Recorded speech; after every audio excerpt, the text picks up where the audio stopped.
সঙ্গে দুধ গ্রামের চলতি কথায় বলে যে ওই দুধটা যদি দেওয়া হয় তাহলে দেখা যাবে যে বাচ্চা জন্মের সাথে সাথে টিকাকরণ যেটা হয়, যে জন্মের সাথে সাথে টিকা একমাত্র হসপিটালে ডেলিভারি হলে সেটা পাওয়া যায়। তাহলে যেসব বাচ্চা নার্সিংহোমে হচ্ছে পাচ্ছে না, তাহলে অন্তত যদি মায়ের ওই বুকের দুধটা পায় তাহলে তার প্রাথমিকভাবে ওই টিকাকরণটা হয়ে গেল।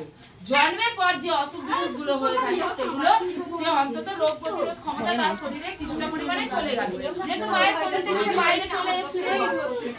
তারপরে একটা কথা, বাচ্চা জন্মানোর পরেই যে বাইরের জগতে চলে আসে যখনই, তখন মায়ের পেটে থাকে একরকম ভাবে তার শরীর বেড়ে উঠেছে।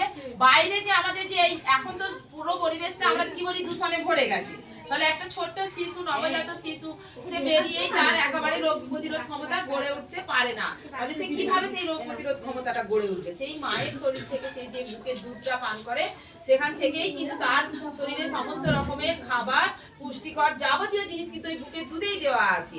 একমাত্র সুষম খাদ্য হিসাবে কিন্তু আমাদের এই দুধ গণ্য।